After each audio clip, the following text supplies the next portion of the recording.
first snowfall of the season, so it's time for the holiday edition of the Heartbeat of Holliston. I'm Paul Saulnier. And I'm Chryso Lawless. Hi, Paul. Nice Christmas sweater you got? Yeah, thanks. What some people will do to get on TV. Yeah. How's your shopping going? What shopping? Nancy takes care of that for me. Oh, good. Well, tonight we bring you the story of the Christmas Festival of Lights at the Fatima Shrine. You will meet a folk duo who recently performed at the library and learn about the Holliston Music and Arts Parents Association. Let's get the show going. It's time to send those holiday cards and take family pictures. Let's welcome professional photographer Rich Powers to help us look at our best and send pictures to our relatives, and he's going to tell us about Penny and Spencer, his therapy dogs. Welcome. Hi, Rich. Thanks for having me. Well, so what's the best way to take kids and pets pictures? Any tips? Make it fun, and try to get them interested, and you got to make it quick. So have some planning ahead of time, make it fun for them, and if they believe in Santa Claus, it's always a good idea if they ask them to take, if they believe in Santa Claus, it's an in right there. I usually ask them, it's like, we're going to send these pictures to Santa Claus. We're not doing this for Christmas cards, we're not doing this for anything like that. We're going to send it to Santa, and he wants to see you happy. The more happy you are, the more presents you get. Wow. And it works. Yeah. So instead of freaking out and chasing the kids around the house and stressing out and put them in sweaters and have them whining, don't tell them you do it for the Christmas card, tell them you do it to send to Santa so you can see a picture of them. And it's a little bribery, but it works pretty well. Do you have any favorite settings? Do you prefer them indoors as opposed to outdoors? I really enjoy doing outside photographs, and that seems to be the biggest trend these days. Is it? I do much less in the studio now than ever before. I find a lot of people who do stuff in the fall, foliage, take advantage of the foliage. And when you get Christmas cards and holiday cards these days, it's not necessarily winter scenes or anything like that. You get it done. Really? Because it's so much quicker now. It is, and people just want to send pictures of what their family look like. So it really doesn't matter that it was taken in the snow. I mean, I'm still doing pictures. I did some out in the snow last weekend. Oh. And I've done a couple of sessions outside in December. It's been pretty good for the weather. So. Yeah. What about pets? What's the best way to get your pet to behave? Similar, tire them out before you're done. And before you take the pictures, you want to make it fun for them too. Have a toy for them to look at, to focus on. Oh. Treats are not the best way to do it, because then all they do is just follow your hand around. But if you have like a ball or a frisbee and you hold it up for them to look at, it gives them something to focus on. My guy Spencer is obsessed with the frisbee. Penny's obsessed with the ball. So it's good to know what their favorite toys are. And after they're all done, then they get treats. But people are pretty quick to get the treats done out right away, and save that for the end. Your Christmas cards have some great photos of all your pets. Mm-hmm. How did you get them all to be in that one picture at the same time? Most Photoshop. Yeah. Yeah. Most of what I do with the dogs is not photoshopped unless I put a text or something in there like that. But usually when the cats and the parrots are involved, there's a little photo magic going on there that I'll take separate pictures and stitch them together.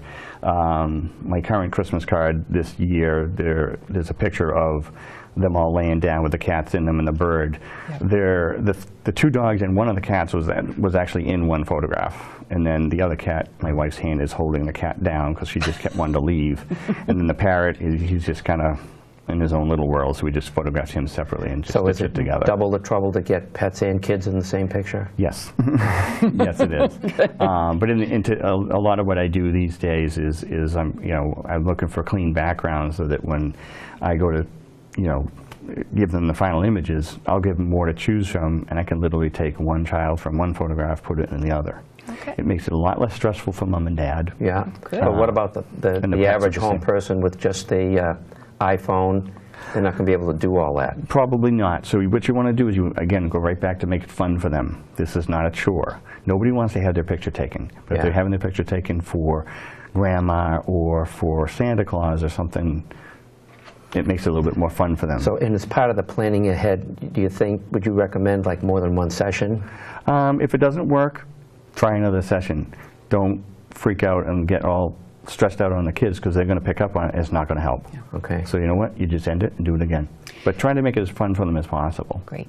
And if you're doing dog pictures, I'm sorry, I cut you off, No, but if you're that's doing okay. dog pictures, when people bring them in and they bring Santa hats and stuff like that, they're taking it out of the package right when they get there. That's not the time to put it on the dog's head. Get it used to it at home. Same with the kids. Put the sweaters on ahead of time. Make sure they're used to this stuff. Not crisp out of the package. Make them comfortable. You're gonna make it a fun session and comfortable. So the time to put something on your dog's head is not right before you take the picture. I think you have something though right now that Yes, you I could do. probably show us. So this is this is actually for humans, but it works pretty well for them. A lot of the stuff that you buy for the dogs, the sizes are all wrong. So I just buy something for a person and kind of make it retrofit. But my dogs are pretty accustomed to this. They're not. This isn't going to freak them out or anything like that because they're so used to putting stuff on their head. He's not freaking out. Oh, look at that. And there he That's is. awesome. Yeah. Good boy. Merry Christmas. Look at But the he's look on his accustomed to face. this, and it's not something I just did right now. Yeah. So he's used to it, so then when I go to take the picture, it's not a stressful situation for him or myself. So tell us about your dogs. They're therapy dogs. Yes, they are. How does that happen, and what do they do? Well, I took a test. Obviously, the dogs are very, very well behaved, so I took a test, so I figured they would be good for therapy dogs. My reasoning is they're too good not to share. So I want to make sure that others can take advantage of them. So I took a test through Therapy Dogs International, Yep. and it's a pretty stringent test, and they passed both of them. And we bring them to assisted living. We bring them to schools. Today, Spencer visited Boston College. Yesterday, Penny was at the hospital. Leonard Morse visiting a unit there. But I've gone to high schools. Middle schools. And what happens when you... People just feel a lot better. Yeah, that's great. They're literally, people get them confused with service dogs, which they're not service Right. dogs. Oh. Service dogs are, trained to open doors in specific tasks. These guys are, just basic obedience, just Yeah, are they total always this verbal relaxed? control. Yes. I mean, they're Yeah. just They have, feel like just lying down. Yeah. I So- can make them excited if we talk about Wow. the frisbee, right? Because there's expression to poke up, right? Well, Rich, thank Yeah. you very much for coming, bringing the dogs, and telling everybody at home how to take good Glad to. pictures of their kids and pets. Excellent. We hope Thanks for having. Hopefully, we'll get some comments back from people saying they took your advice and they got great pictures, maybe for the first time. Yep. Yeah. Excellent. So thanks for coming. Excellent. Thanks for having me. Thank you so much. Rebecca Hall and Ken Anderson are the folk duet Hungry Town. Their recent performance at the library combined tight harmony and lyrics that capture their place in roots Americana music. They shared insights with us about songwriting and stories about life on the road. At the Holliston Public Library tonight, we have the folk duo from Vermont, Hungry Town. Ken Anderson and Rebecca Hall will entertain us with their Americana and roots songs. So, I have to ask you, how did you guys get started? Well, we got started. First of all, we were born. We both played music in different bands and different kinds of music for most of our lives. But as Hungry Town, we quit our day jobs. How many years ago was it? 15, something? 13. Something like that, yeah. And we used to have desk jobs, and we lived in New York City, and we wanted to move to Vermont, and we thought, how can we do this and still make a living? And I'm no good at shoveling. we're not very good at fixing people's houses and things like that. So we went for music. Tapping maple trees, no good. Because obviously it's the most lucrative career. Yeah, so that would be the first thing that you would think of. Yes, traveling musicians is always a good way to be hungry, I guess. Yes. And how did you get your name? Our name is from a song that we wrote, which we were inspired to write after seeing a road called Hungry Town Road in the Blue Ridge Mountains in Virginia. And so we just saw this Hungry Town Road, which only goes for about a half a mile and doesn't actually end up at a place called Hungry Town. So we kind of created the Hungry Town and put it into a song. There's a road that leads out of this town, and one day you're gonna follow it down.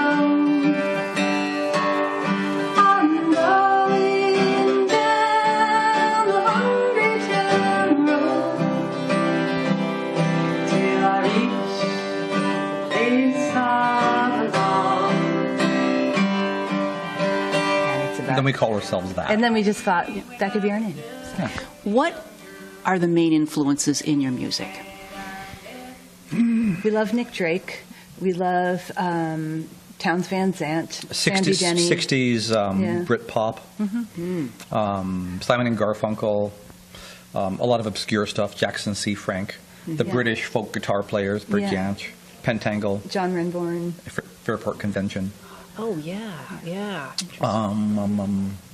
A cross-section of Really? Americana and British folk. William Welch, David Rawlings. Yeah. So a lot of it's... We could go on. Yeah, no, a lot of it is what we call now Americana and roots music. Do you feel you fit into that genre? Yeah, I mean, I feel like roots music is kind of a good all-encompassing term because it's basically, to me, what that means to me, and I don't know, everybody else might have different definitions, but is music that's based on traditional song forms, and you might be writing your own songs, but they kind of, they might sound a little bit like traditional folk songs. And what you do, you might rock them up from that point or whatever, but... And you write your own songs. What inspires your songwriting? Just things that we observe in everyday life, and we like to write about characters and tell stories and stuff like that. It just comes out that way. Yeah. Yeah. So what's the most exciting thing that's ever happened to you on your years on the road? Like in a good way? Either way. Well, the most exciting thing was, let's see. The thing that instantly leaps to mind is when our van decided to catch on fire when we were out in the Pacific I hope you wouldn't bring that up. Yeah. That was I don't know if exciting is really the word I would pick. Terrifying. Yeah. Oh, okay.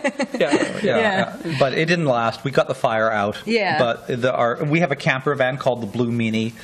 It's got 265,000 miles on it, and it carries all of our gear, and it carries us, and enables us to travel in the U.S. for great distances.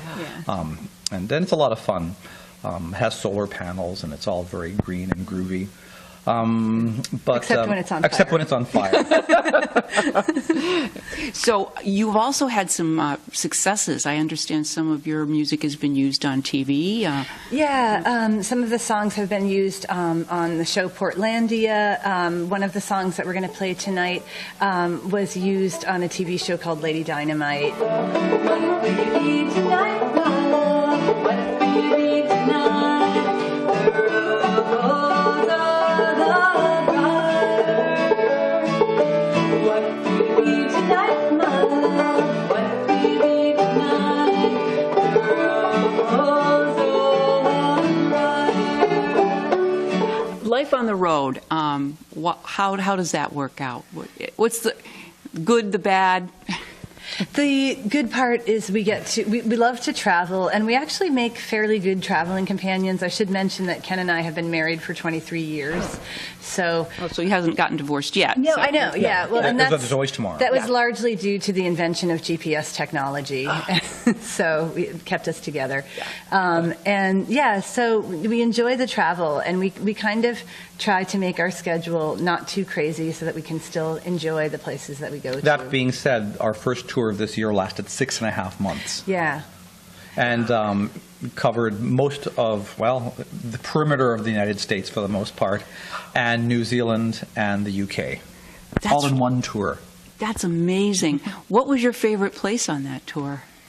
It's really hard to, there were so many different places that we liked, but it was our third time going to New Zealand, and that is a really amazing place to travel and take pictures and hike and so forth. Although we went hiking one day and then Ken sprained his ankle.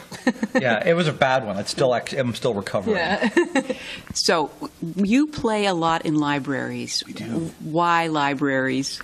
Well, we kind of lucked into the library circuit when we first started performing. We were performing just every kind of venue that, bars, restaurants, folk coffee houses. And then, we got booked at a library and we were like, this is great. It's this nice listening room. Everybody in the community is welcome. It just seemed like a really good place to present folk music because there you are with the folks. So yeah, and it's like a very win-win kind of situation because the audience, there's no point traveling to far-flung regions where nobody knows you and trying to charge a big ticket price. We get to go to regions that were completely unknown, which is great. And the library brings out people, and we do whatever promotion we can do. But it enables us to play in places where it just wouldn't be possible without a massive reputation already, being big stars. Yeah, you really can go anywhere. Like almost every town has a library. It costs the audience nothing for the most part. It's very rare that they charge a fee, or certainly not a very big admission cost. And so, and you get to, in a way, it keeps you on your toes because you're always proving yourself. Right? You're playing for people who have probably never seen you, may not even understand what folk music is even about. And so you're always introducing people to yourselves and to a new genre of music. And you learn how to engage audiences in different parts of the country. Well, we are really excited to be engaged tonight, and I'm looking forward to hearing the show. Thank you so much, Ken and Rebecca. Well, thanks, Chryso. Appreciate it. What will be tonight, my love? What will be tonight? The rose of the bride. Rose for the bride.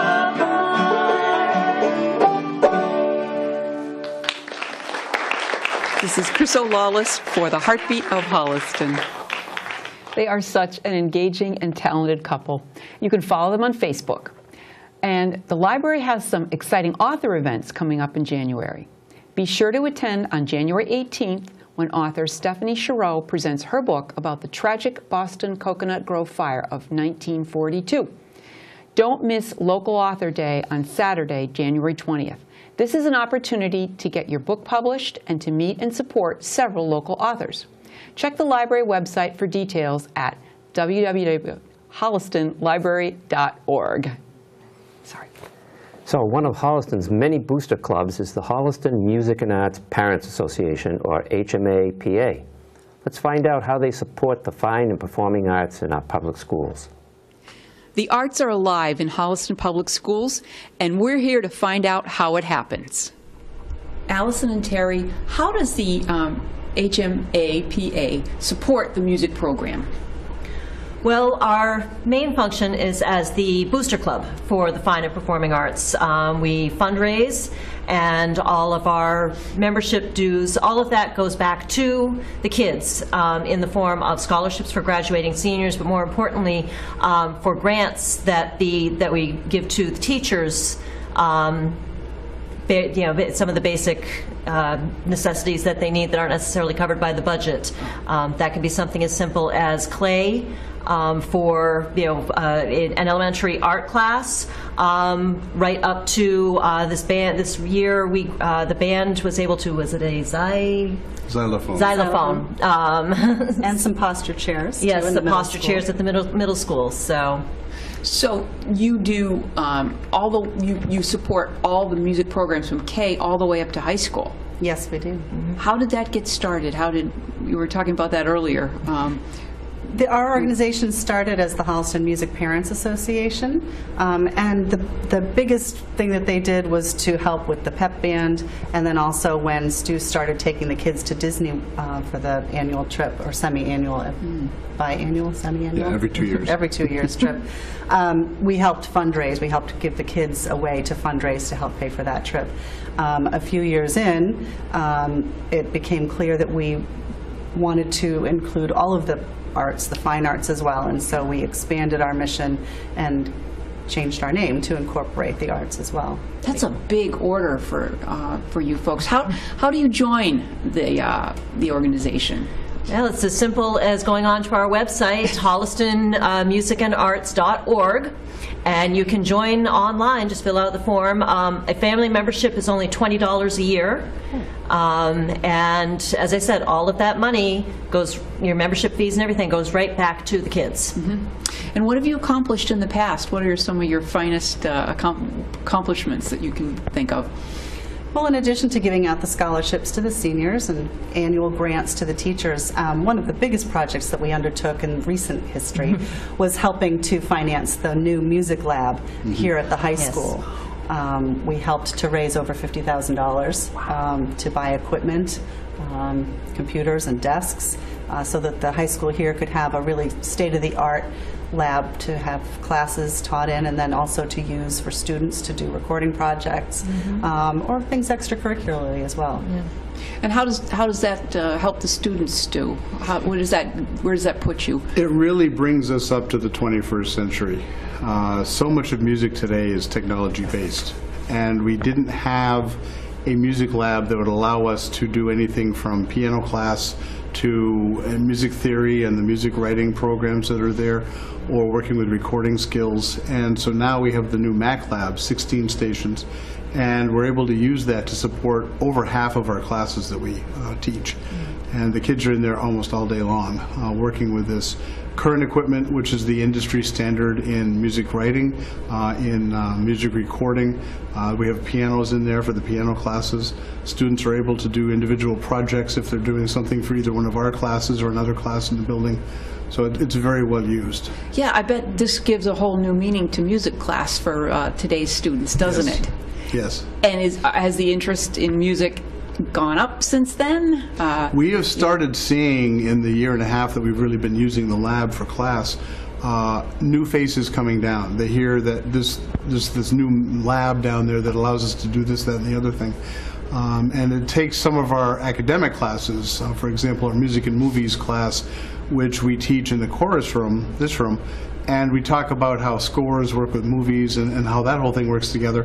And then we have a class, Making Media Music, where the students take that class and then start making their own music to things like commercials and movie scenes, where they're able to write their own. That sounds like fun. And it's advanced to the point that you don't even need a big music theory background. You can just play with different kind of programs on your own and work it out, and the kids are really finding it fun. Well, it's making, like you said the word music theory, and I mean, that's like, oh no, this makes music more accessible and ready for everyone now. Very much so. I love that. So what makes, other than the technology you just described, what makes a good music program? A music program needs to be a little of everything for everybody. In a public school setting like this, we have kids that want to go on and perform for a living, or we have several students the last few years that have gone into recording, in the recording industry in various ways. We have a lot of theater students who have gone on into theater departments and gone into the stage for a career. So, and on top of that, we have former students who are teachers, and so it's gone on with everything. But at the same time, it provides all kids with a better awareness of the role of the arts in society. That's a great point, yeah. And music appreciation. Yeah. We've had very good luck being supported by the administration. A lot of schools have, especially a few years back with the recession, lost their early music programs, their early band programs. And fortunately, I think our school has been very supportive. We've been able to keep that 4th and 5th grade band. But should that ever be something that looks like it was in peril, you can be sure that the Music and Arts Parents Association will be there to fight for it. Fight for it, absolutely. Well, thank you very much, and I really appreciate you hearing about what you're doing and all you're doing for the students. Music and arts are an important part of it, definitely in Holliston. So, My kids like to say you can't be smart without art. It's true. It's true. It's true. My life is pure. This is Chryso Lawless for the Heartbeat of Holliston. This dedicated group shows their passion for the arts and support for our amazing students. To find out more about them, go to their website at www.hollistonmusicandarts.org. Students will showcase their talent at the Winter Chorus and Band concerts. They are coming up on December 13th and on the 18th at 7 p.m. at the high school auditorium. The Fatima Shrine on Summer Street in Holliston brings peace and goodwill to people from many surrounding towns with their Christmas Festival of Lights. Here is their story. What is the significance of a shrine like this having lights at Christmas time? I think that it is an opportunity that we as a missionary community offer to the people of Holliston and surrounding areas to enjoy a very peaceful and quiet evening, and to make people know that you can say Jesus came in all simplicity to be with us. And I think it's an opportunity to create family, to create community. There is no pushing, no shoving, it's very relaxed and peaceful. And our founder, Seguido Conforti, always told us that we are called to create of humanity one human family, make of the world one single family. How long have you been doing the lights? I think that Father Francis mentioned they started in 1954. And of course, at the beginning, very simple. But every year we try to add, or something breaks, and we try to replace it. So now I believe that we are almost close to 50,000 lights on the grounds. Yeah. How long does it take to put these lights up? We are lucky. We have our maintenance guy Manuel, and he begins actually at the end of August, and he knows exactly what to do, and every year he changes, but it takes his time, so that by the end of November, everything is in place. And then we have, at the end of November, one of our electricians that comes to make all the connections and all the things. Okay. And so you get people from all over that come, right? Yeah. So actually we advertise in the local papers and also cable channels, in about 10 different towns, then about, I would say, 50, 60, 70 parishes. So we have people coming here from, let's say, Massachusetts, Rhode Island, Connecticut, sometimes from New York, from New Hampshire, Maine. So it is you can say it is a tradition.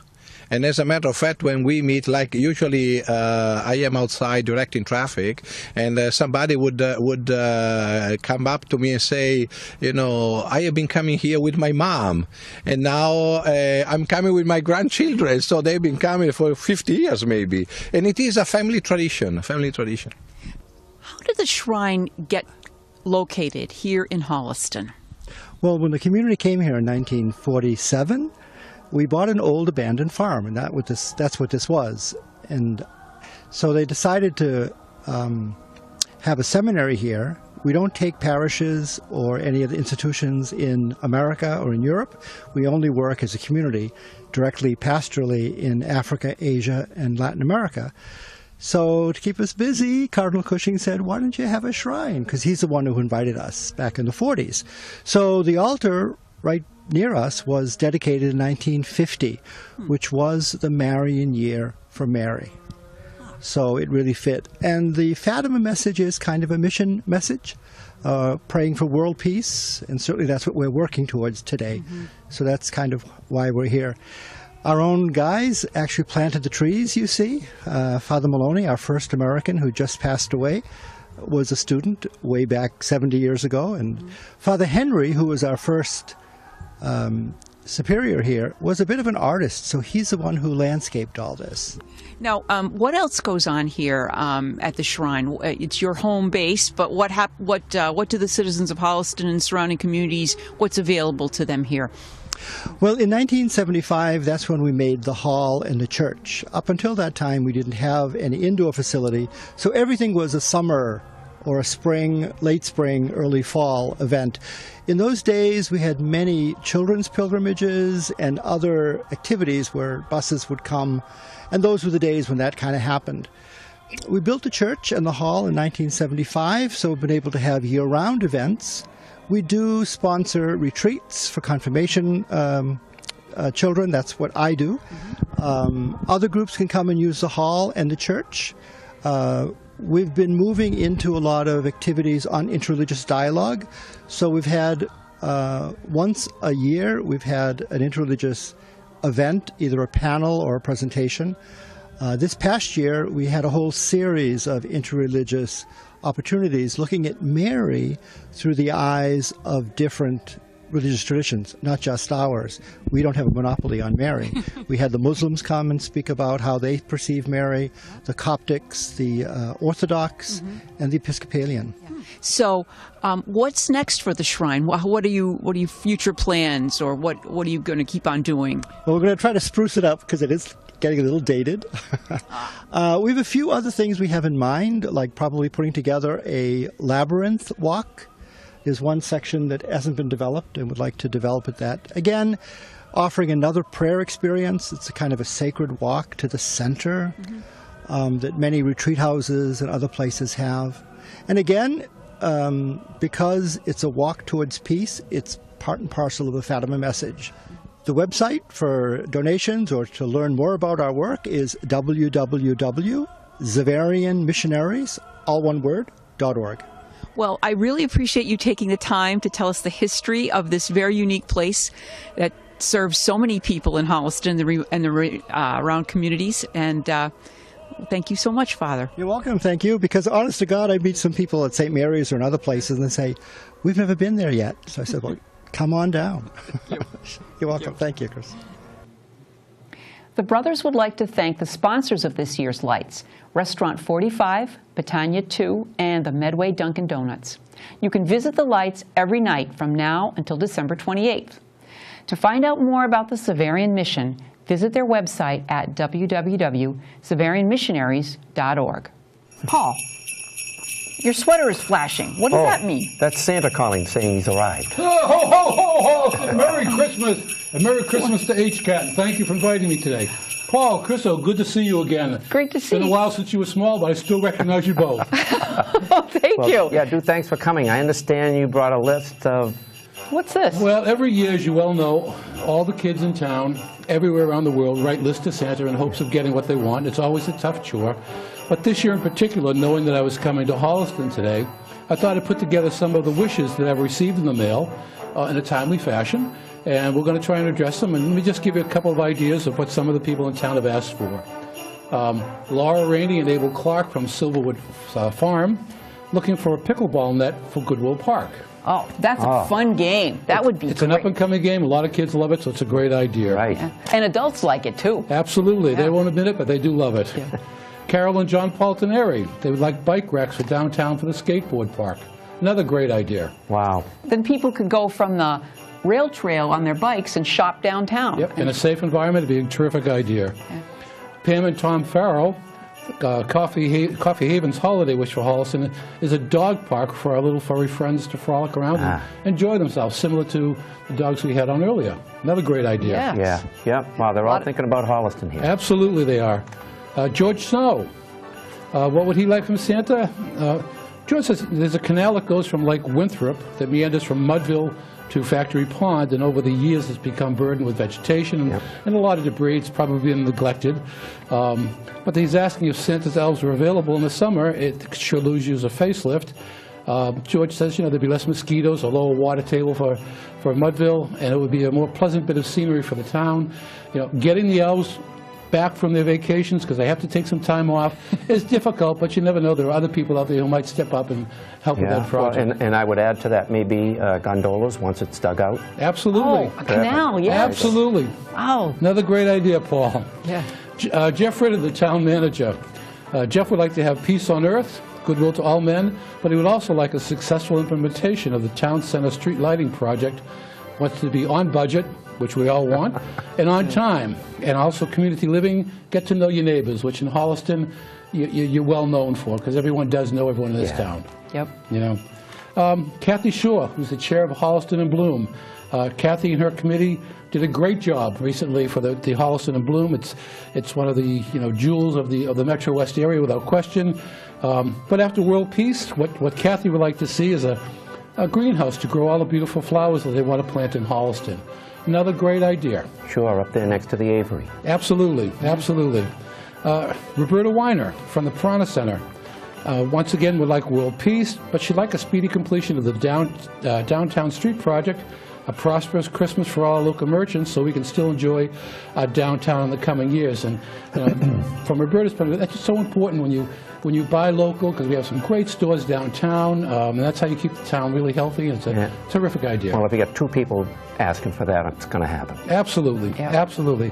Chief Michael Cassidy from the fire department. Okay, I remember when little Mikey, he would like smoking work alarms in every residence, and you think that's automatic, but in this time of year with Christmas trees and lights in the house, it's so important to have it. So it's a wonderful idea for him to say that. Safety first. Absolutely. Yeah. Another one, Diane Marzano from the Grapevine. She'd like to see more benches downtown for people to gather. Wow, this list is really good. There's some good ideas here. Well, people gather downtown. That's how you get to know your neighbors. Rochelle and Olga from the Wine House. Oh, love the Wine House. More patient drivers, especially this time of year. And they're also thinking that a good chef-owned restaurant for Holliston would be a terrific idea to keep people in town. Wow. Yeah, I know the perfect spot there between the library and the Fisk building. A lot of people have talked about that. Isn't that an old bank building years ago? Yeah. I read up on Holliston. Katie Connors. She would like to designate a Sunday as Block Party Sunday for all the neighborhoods in the whole town. If you've ever seen those can be so successful in getting to know your neighbors, having a good time in a safe manner. That'd be fun. Have them all at once? Yeah, one Sunday. Just every neighborhood would do a block party. Yeah. That'd be cool. Yeah. Great project for someone to take on. Yeah. And Kristen Hedrick, Park and Recreation Department, do a great job. If you've ever been to the concerts in the summertime, they are fabulous. I see them when I drive by up in the sky. I can watch them. I can hear them. I have good hearing. Kristen's wish is that all Holliston kids look forward to summer fun with their amazing staff and the parents relaxing at the summer concerts, eating creative cuisine from the food trucks and soaking up every blissful moment of the summer. If you've never gone to those concerts, you don't know what you're missing. It's an excellent take. It's free, and we talk about it up at the North Pole all the time. You do? Wow. You know? So what about you, Santa? Do you have anything on your wish list for yourself that maybe Holliston could You know, it's funny. I look at this, Paul, and the amazing thing, what I see on this list is from people all of you know in this town. They've been in town for many years, but the amazing thing about this, and I think you said it earlier, Paul, was that there isn't a single wish here that is personal in nature for them, but they're looking out for the benefit of the citizens and the town itself with all these wishes. And I think that's a great reflection of the town that you live in, so you should be very proud of this community. Oh, thank you. Thank you. You're more than welcome. Well, we know that you can make wishes come true. We try. We don't want to hold you up. I know you need to get back there and get going on it. Absolutely. The reindeer are waiting up on the roof of the high school right now for me to get up there. They're getting impatient. All right. Well, once again, Merry Christmas for to everyone. coming. Merry and thank you Christmas. very much, HCAT, for inviting me today. Bye-bye now. Merry Christmas. Bye-bye. Bye, Santa. During the holiday season, we remind you to support our local businesses. When you spend $100 at Amazon, none of that stays in your community. That's our show for tonight, and we hope you enjoyed it as much as we like bringing it to you. We remind viewers that you can watch Heartbeat of Holliston every Wednesday, Thursday, and Friday at 7 o'clock p.m. on Channel 8 on Comcast and Channel 32 on Verizon. The show is also televised at other times, and check the HCAT schedule. There are many other ways to watch us. You can watch us on any electronic device with video on demand at www.hcattv.org. Click on video to find us, and you can even stream us on your phone. Be sure to check our Facebook page and subscribe to our YouTube page to join all the others who are watching Heartbeat on YouTube. If you don't get email blasts from HCAT TV, you can. We send out announcements when new shows are scheduled to air. Contact us by email at office@hcattv.org or call 429-8979. With an e-blast, you'll never miss a show you want to watch. And one last note, we welcome your comments and ideas at hoh@hcattv.org. Good night, Paul. Good night, Chryso. And good night, Holliston. Good night, Holliston. Merry Christmas! Happy holidays! Merry Christmas! Happy holidays! Happy holidays! Happy holidays. Happy holidays from our family to yours. Happy holidays from the East family. And Evie. Happy holidays! Happy holidays, Holliston! Happy holidays! Happy holidays. Happy holidays! Merry Christmas from the Chapman family. Happy holidays! Merry Christmas to all. Good night. Happy holidays! Happy Christmas! Happy holidays. Merry Christmas! Happy holidays. Happy holidays from the Coughlin girls. Merry Christmas!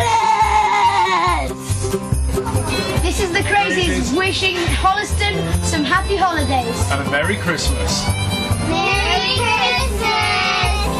I wish you a Merry Christmas. I wish you a